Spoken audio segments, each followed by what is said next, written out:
Hello everyone, welcome to Genic Unstoppable. तो बच्चों, ये जो सीटीक्यू सीरीज आपकी चल रही है उसमें इंजीनियरिंग मैथमेटिक्स की आज 12th क्लास है आपकी। जैसे कि आप सबको पता है, हमारा फर्स्ट चैप्टर चल रहा है, that is linear algebra. Linear algebra में जो लास्ट टाइम हमने टॉपिक स्टार्ट किया था, that is non homogeneous system of linear equations. उससे पहले हमने पढ़ा था homogeneous system of linear equation. Okay, तो आज की जो क्लास होगी इसमें भी हम नॉन होमोजीनियस के रिलेटेड ही कुछ क्वेश्चन देखेंगे, और कल जो आपकी 13th नंबर की क्लास होगी उसमें भी हम नॉन होमोजीनियस के रिलेटेड क्वेश्चंस देखेंगे। ओके, कल की जो क्लास होगी आपकी उसमें मैं ऐसे क्वेश्चंस करवाऊंगा जिसमें हमें सॉल्यूशन फाइंड करना पड़ेगा। ओके, अभी तक जो हमने किए हैं उसमें हमें सॉल्यूशन फाइंड करना नहीं पड़ रहा है, उसमें बस ये पूछ रहा है कि ये जो सिस्टम है इसके इनफाइनाइट सॉल्यूशंस होंगे, यूनिक सॉल्यूशन होगा या नो सॉल्यूशन होगा। आज भी उसी टाइप के हम क्वेश्चंस डील करने वाले हैं, लेकिन कल की जो बच्चों क्लास होगी उसमें हम ये देखेंगे non homogeneous system of linear equation में एक्चुअली हम सॉल्यूशन कैसे फाइंड करते हैं। ओके, वो हम कल देखेंगे। उससे पहले हम अपना बेस स्ट्रॉन्ग कर लेते हैं, जिसके लिए मैंने यहाँ पे दो प्रॉब्लम्स लिए हैं। तो सबसे पहले मैं पहली प्रॉब्लम लेता हूँ। इस टाइप के प्रॉब्लम हम कर रहे हैं, ठीक है, 3 दिन से कर रहे हैं, तो ये प्रॉब्लम करने में आपको कोई दिक्कत नहीं होगी। इस टाइप की प्रॉब्लम हमने कल भी की थी। तो यहाँ पे देखो क्या बोला है, कलर में चेंज कर देता हूं। The following set of equations है, यहाँ पे एक सिस्टम है, एक लीनियर इक्वेशंस का एक सिस्टम है, जिस उस सिस्टम में 3 इक्वेशंस हैं। x minus y plus z is equal to 2, minus 2x plus 2z is equal to 5, 3x plus 2y plus z is equal to 4। Okay, तो हमारे पास एक सिस्टम ऑफ लीनियर इक्वेशंस है।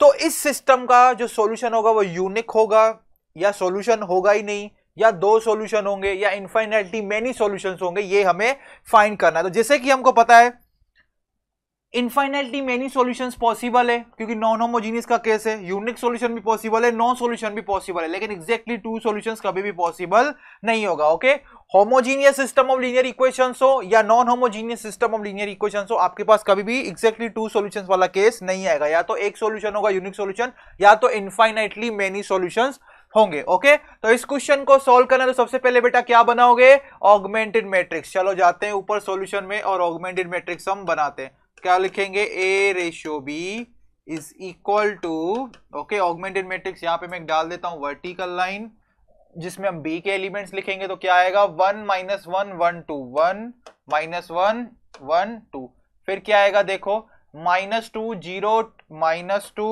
0 2 5। ठीक है, यहाँ पे देखो y का कोएफिशिएंट 0 है, इसलिए यहाँ पे 0 लिखा। फिर क्या आएगा, 3 2 1 4, क्या आएगा 3 2 1 4। ओके, आई इतनी बात समझ में, क्लियर हुआ ये बात। ओके, तो अभी इसको क्या करेंगे, रो इक्विवेलेंट फॉर्म में कन्वर्ट करना पड़ेगा। रो इक्विवेलेंट फॉर्म में कन्वर्ट करने के लिए बच्चों क्या करेंगे, फर्स्ट रो में जो फर्स्ट नॉन जीरो एलिमेंट है उसके नीचे सारे एलिमेंट 0 बनाओ, मतलब -2 को 0 बनाओ और 3 को 0 बनाओ। ओके, तो कैसे बनाएंगे, ध्यान से देखना। ओके, हम क्या करेंगे बच्चों, देखो यहाँ पे -2 है, अगर इसमें +2 ऐड कर दिए तो 0 हो जाएगा। तो हम क्या करेंगे, R1 को 2 से मल्टीप्लाई करके इसमें ऐड कर देंगे, तो R2 चेंज हो गया। कैसे हो गया, R2 changes to R2 plus 2R1। Okay, I इतनी बात समझ में। यहां पे देखो क्या होगा, 1 माइनस 1 1 2। ओके, और यह भी 0 बनाना है, तो इसके लिए क्या करना पड़ेगा, R3 को चेंज कर देंगे। कैसे, R3 में से 3R1 को सब्ट्रैक्ट कर देंगे। ओके, यहां पे देखो 1 को 3 से मल्टीप्लाई करोगे तो 3 आएगा, 3 माइनस 3 हो जाएगा 0। ओके, चलो आगे प्रोसीड करते हैं।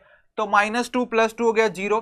फर्स्ट रो को मैंने 2 से मल्टीप्लाई किया और R2 में ऐड कर दिया, तो -2 प्लस 0 कितना होगा, -2। ओके, ठीक है ठीक है, 1 इंटू 2 2 2 प्लस 2 कितना हो जाएगा 4, 1 2 इंटू 2 4 प्लस 5, ये हो जाएगा 9। 3 माइनस 3 0। ओके, फर्स्ट रो को 3 से मल्टीप्लाई करो और R3 में से सब्ट्रैक्ट करो, 3 माइनस 3 0, 2 माइनस 4 माइनस 3 कितना हो जाएगा, ये 5 हो जाएगा। ओके, 1 माइनस 3 कितना हो जाएगा, -2। 4 -6 होगा, राइट, 4 माइनस 6 कितना होगा बेटा, -2 होगा। कितना होगा, -2 होगा। ये बात आई समझ में, यहां तक आइडिया आपको क्लियर हुआ। ओके, तो सबसे पहले हमने क्या किया बेटा, सबसे पहले हमने ये जो हमारे पास non homogeneous system of linear equation है इसमें से ऑगमेंटेड मैट्रिक्स बनाया। कैसे, 1 माइनस 1 2, 1 माइनस 1 2, फिर क्या आएगा, -2 0 2 5, -2 0 2 5, 3 2 1 4, 3 2 1 4। ओके, फिर इसको हमने -2 को 0 बनाना है, तो क्या किया, R1 को 2 से मल्टीप्लाई करके R2 में ऐड कर दिया, तो 2 माइनस 2 हो गया 0, -2 प्लस 0 -2, 2 प्लस 2 4, 4 प्लस 5 9 हो गया। फिर R3 में से 3R1 को सब्ट्रैक्ट किया, तो 3 माइनस 3 0, 2 ऑफ -4 -3 हो जाएगा 5, 1 माइनस 3 हो जाएगा -2, 4 माइनस 6 कितना होगा, -2 होगा। ओके ठीक है, अभी यहां पे ध्यान दो, यहां पे अभी आप लोग ध्यान दीजिएगा, ये जो यहां पे 1 के नीचे दोनों एलिमेंट मैंने 0 बना दिए, अभी क्या करना पड़ेगा, -2 के नीचे दोनों क्या है, ये एलिमेंट क्या बनाना पड़ेगा, 0 बनाना पड़ेगा। ओके पहले हमने क्या किया, फर्स्ट रो में जो फर्स्ट नॉन जीरो एलिमेंट था 1, उसके नीचे दोनों 0 बना दिए। अभी सेकंड रो में जो फर्स्ट नॉन जीरो एलिमेंट है -2, उसके नीचे दोनों एलिमेंट्स क्या बनाने पड़ेंगे बेटा, 0 बनाने पड़ेंगे। उसके नीचे दोनों नहीं है, एक ही एलिमेंट है, डेट इज 5।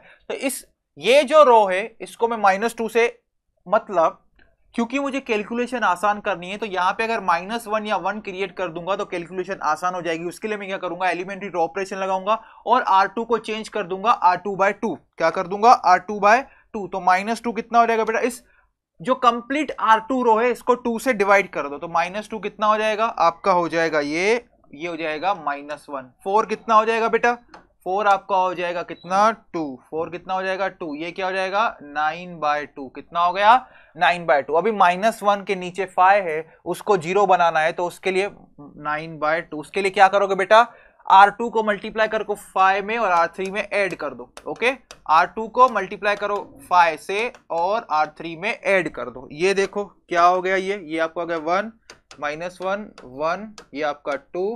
ओके 0 -1 2। ओके ये कितना है, 9/2। ठीक है, फिर आपका क्या आएगा, यहां पे ध्यान से देखो, ये 0 बन गया, ये तो 0 था, ये 0 बन गया।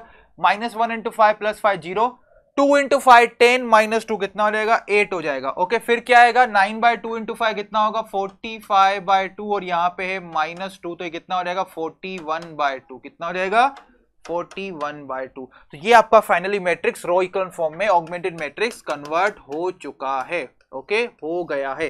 तो इसमें से आप पहले कोएफिशिएंट मैट्रिक्स का रैंक बताओ बेटा कितना है, ये इतना कोएफिशिएंट मैट्रिक्स है, इसका रैंक कितना होगा, 3 होगा, क्योंकि कोएफिशिएंट मैट्रिक्स को रो इक्विवेलेंट फॉर्म में कन्वर्ट करने के बाद हमने क्या देखा, इसमें नंबर ऑफ नॉन जीरो रोज बेटा कितने हैं, 3 है, और ऑगमेंटेड मैट्रिक्स में भी नंबर ऑफ नॉन जीरो रोज कितने हैं, 3 है। कितने हैं बेटा, 3 है। ओके तो यहां पे हमने क्या देखा, कोएफिशिएंट मैट्रिक्स और ऑगमेंटेड मैट्रिक्स का रैंक दोनों बराबर है। किसके बराबर है वो, नंबर ऑफ वेरिएबल्स के, किसके, नंबर ऑफ वेरिएबल्स। ठीक है, तो हमें पता है क्या मिलेगा, हमें यूनिक सॉल्यूशन। हमें क्या मिलेगा बेटा, यूनिक सॉल्यूशन। ठीक है क्लियर। इस टाइप के केसेस हमने लास्ट क्लास में देखे थे। अगर दोनों का रैंक बराबर है और वो नंबर ऑफ वेरिएबल्स के इक्वल है तो यूनिक सॉल्यूशन मिलेगा। अगर दोनों का रैंक बराबर है and rank is less than number of variables तो इनफाइनाइट नंबर ऑफ सॉल्यूशंस मिलेंगे, और अगर दोनों का रैंक बराबर नहीं है तो सॉल्यूशन नहीं मिलेगा। तो इसका, इस क्वेश्चन का आंसर होगा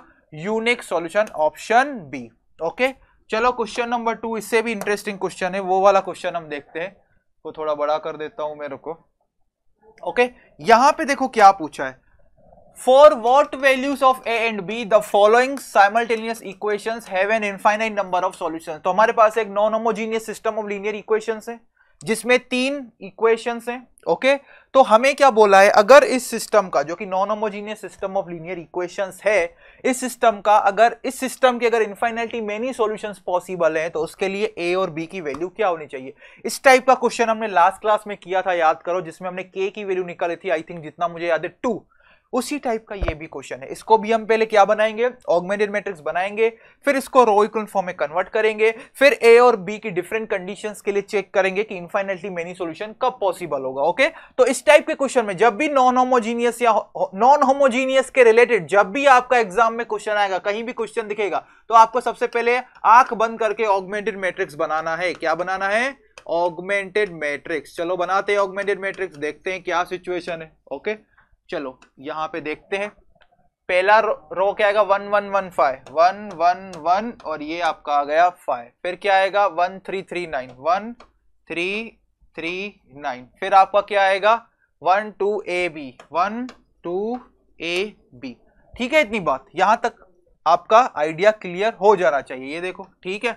ओके अभी यहां पे देखो, अभी इसको रो इक्विवेलेंट फॉर्म में कन्वर्ट करना है तो सिंपली क्या करना पड़ेगा, जो फर्स्ट रो में फर्स्ट नॉन जीरो एलिमेंट है उसके नीचे दोनों 0 बना दो, तो ये 1 - 1 0 हो जाएगा, 1 - 1 0 हो जाएगा। अभी क्योंकि आपको सारी चीजें क्लियर हो गई है तो मैं थोड़ा यहाँ पे फास्ट जा सकता हूँ। R2 - R1, और R3 को भी चेंज कर दोगे, R3 में से क्या सब्ट्रैक्ट कर दोगे, R1 को सब्ट्रैक्ट कर दो, क्योंकि 1 - 1 0, 1 - 1 0 हो गया। आगे क्या हो रहा है वो हमें मैटर नहीं करता, लेकिन हमारा इनिशियल टारगेट है इन दोनों एलिमेंट को 0 बनाना। तो सिंपली 1 - 1 मतलब R2 में से R1 को सब्ट्रैक्ट करोगे तो आपका 0 बन जाएगा। ओके, तो 1 - 1 0, लेकिन सिर्फ इसी को सब्ट्रैक्ट नहीं करना, दोनों रोज के करस्पॉन्डिंग एलिमेंट्स को आपस में सब्ट्रैक्ट करना है। तो 1 - 1 0, 3 - 1 2, 3 - 1 2, 9 - 5 कितना होता है बेटा 4 होता है। तो 1 - 1 0, 2 - 1 1, a - 1, a - 1, b - 5 कितना होगा बेटा b - 5। आई इतनी बात समझ में,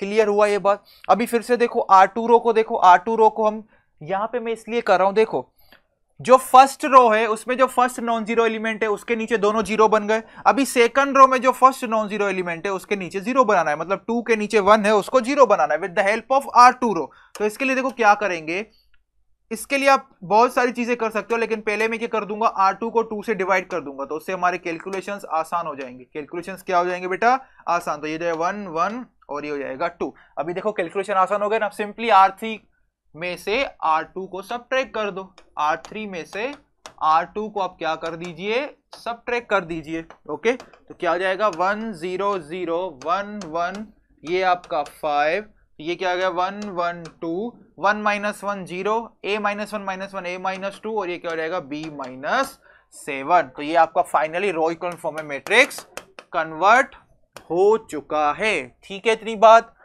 क्लियर हुआ ये बात। अभी हमें क्या फाइंड करना है, हमें a और b की ऐसी वैल्यू चूज करनी है ताकि हमें क्या मिले infinitely many solutions. Okay, infinitely many solutions. तो देखो इनफाइनाइटली मेनी सॉल्यूशंस के लिए हमें पता है केस 1, ये हम केस 1 में, इसमें एक ही केस पूछा है लेकिन तीनों केस आपको बता रहा हूं। Case 1 infinitely many solutions. Okay, infinitely many solutions. तो इनफाइनाइटली मेनी सॉल्यूशंस के लिए बेटा कंडीशन क्या होती है ध्यान देना। सबसे पहले दोनों का रैंक बराबर होना चाहिए, ऑगमेंटेड और कोएफिशिएंट मैट्रिक्स का, और वो क्या होना चाहिए लेस देन 3।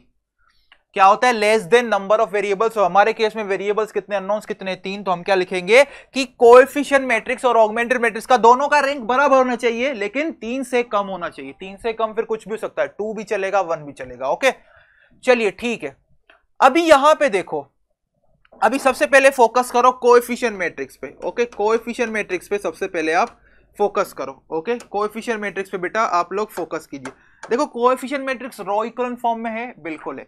कोएफिशिएंट मैट्रिक्स में देखो नंबर ऑफ नॉन जीरो रोज कितने, ये नॉन जीरो रो है, ये भी नॉन जीरो रो है। अभी थर्ड रो देखो क्या है, देखो थर्ड रो में अगर a की जगह हम 2 रख दें तो थर्ड रो पूरा जीरो रो हो जाएगा, लेकिन अगर थर्ड रो में आप a की जगह कुछ कोई भी नंबर रखो 2 को छोड़ के, तो थर्ड रो भी क्या हो जाएगा नॉन जीरो हो जाएगा। फिर से मैं यहां पे रिपीट कर रहा हूं, अभी सिर्फ हम कोएफिशिएंट मैट्रिक्स पे फोकस कर रहे हैं। तो कोएफिशिएंट मैट्रिक्स में अभी आपको नंबर ऑफ नॉन जीरो रोज 2 दिख रही है।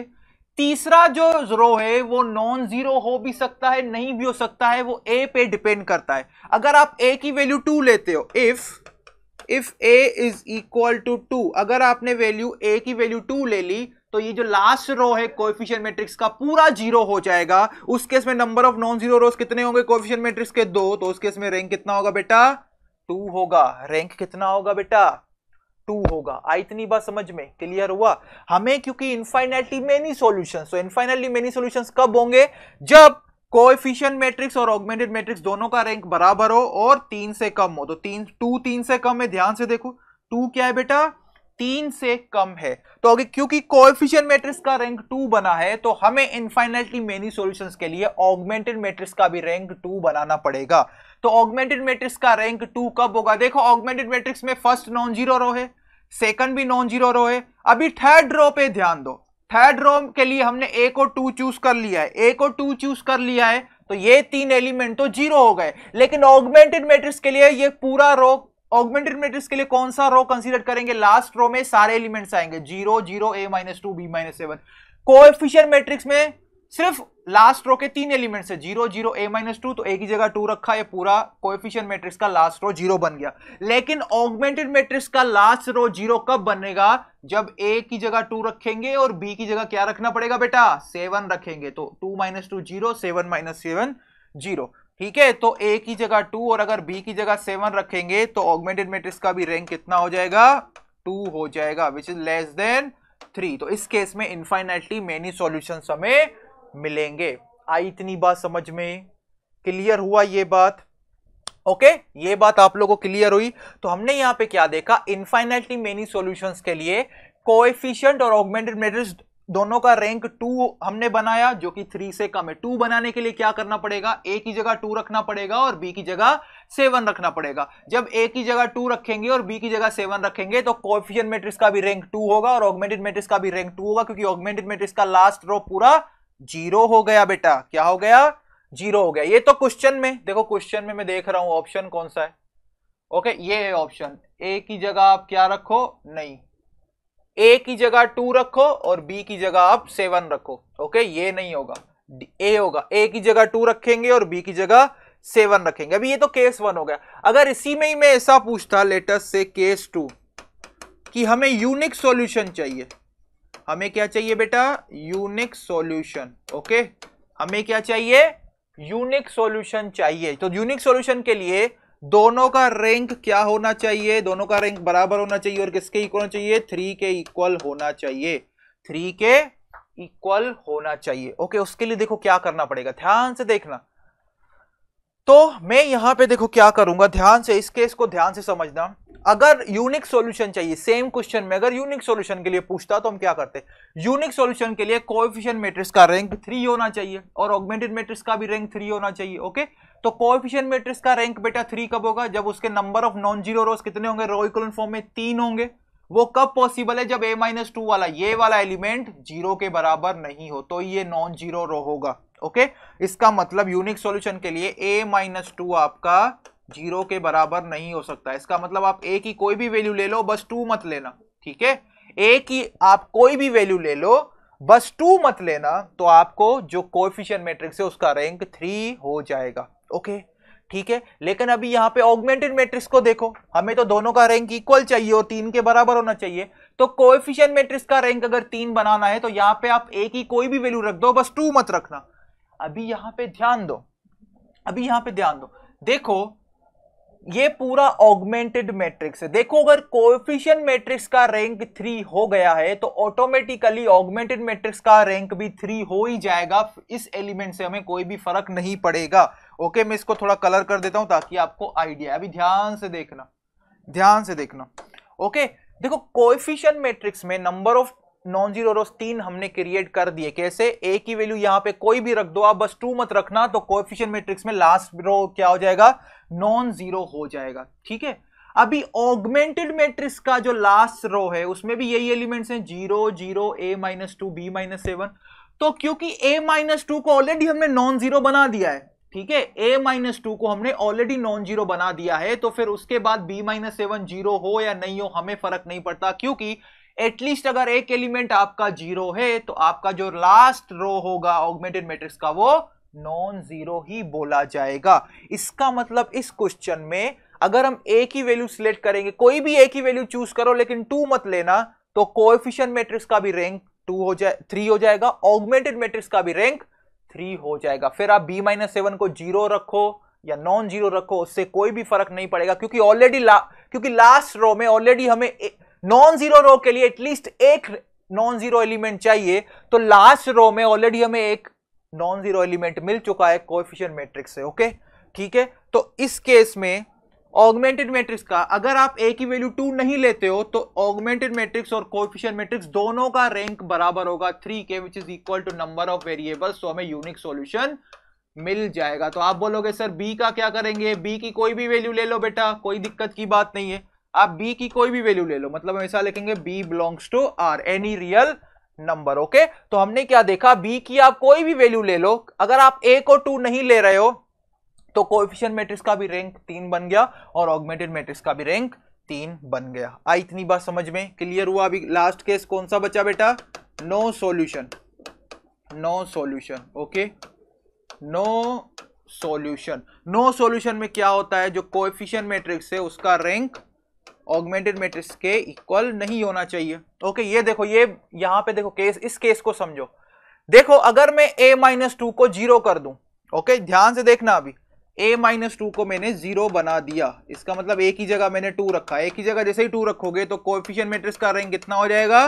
2 हो जाएगा। इनफाइनाइटली मेनी सॉल्यूशन वाले केस में हमने देखा अगर a की वैल्यू 2 रखोगे तो इसका रैंक कितना हो जाएगा, कोएफिशिएंट मैट्रिक्स का 2 हो जाएगा। ओके, और अगर b की वैल्यू 7 रखोगे तो ऑगमेंटेड मैट्रिक्स का भी रैंक 2 हो जाएगा और इनफाइनाइटली मेनी सॉल्यूशंस मिलेंगे। लेकिन अगर आप a की जगह 2 रखते हो और b की जगह 7 नहीं रखते हो, ओके, आपने ऊपर वाले मैट्रिक्स में या सिस्टम ऑफ लीनियर इक्वेशंस है उसमें a की जगह 2 रखा और b की आप कोई भी वैल्यू चूज कर लो, b की आप कोई भी वैल्यू रखो लेकिन 7 मत रखो। ओके, b की आप कोई भी वैल्यू रखो बस 7 मत रखो। उस केस में देखो ऑगमेंटेड मैट्रिक्स के केस में जो लास्ट रो है वो नॉन जीरो रो होगा। ठीक है, देखो मैंने a की जगह 2 रखा, मैं इसको ऐसे समझा रहा हूं, a की जगह 2 रखा तो ये 0 हो गया। लेटर से b की जगह में कोई भी वैल्यू ले लो, b की कोई भी वैल्यू ले लो, बस 7 मत लेना। ठीक है, मैं b की वैल्यू लेता हूं लेटर से 8, b मैंने लिया 8, तो 8 - 7 कितना होगा, 1 होगा। ओके, तो इसके ये कैसा केस है जहां पे a को 2 लिया और b की आप कोई भी वैल्यू ले लो 7 को छोड़ के, तो उस केस में ये एलिमेंट नॉन जीरो ही आएगा। तो इस केस में देखो कोएफिशिएंट मैट्रिक्स का रैंक 2 होगा लेकिन ऑगमेंटेड मैट्रिक्स का रैंक 3 होगा। ऑगमेंटेड मैट्रिक्स का रैंक 3 होगा। Okay, rank of augment is equal to 3 which is not equal to rank of coefficient matrix. तो यहां पे हमें क्या मिलेगा बेटा, नो सॉल्यूशन। यहां पे हमें क्या मिलेगा, नो सॉल्यूशन। आई इतनी बात समझ में, क्लियर हुआ ये बात? तो यहां पे हमने बेटा 3 केस देखे। क्वेश्चन में तो इनफाइनाइटली मेनी सॉल्यूशन का केस पूछा था लेकिन यहां पे मैंने आपको यूनिक सॉल्यूशन का भी केस बता दिया और नो सॉल्यूशन का भी केस बता दिया। तो इस सेशन को हम यहीं पे एंड करते हैं। मैं कल के सेशन में आपसे मिलूंगा और वहां पे मैं आपको इसी मेथड से system, non homogeneous system of linear equations का सॉल्यूशन कैसे फाइंड करते हैं। अभी तक हमने ये नहीं सीखा है कि एक्स वाई जेड की वैल्यू कैसे फाइंड करते हैं, वो हम नेक्स्ट क्लास में सीखेंगे। चलिए मिलते हैं नेक्स्ट क्लास में, तब तक के लिए रिवीजन करते रहिए। Thank you.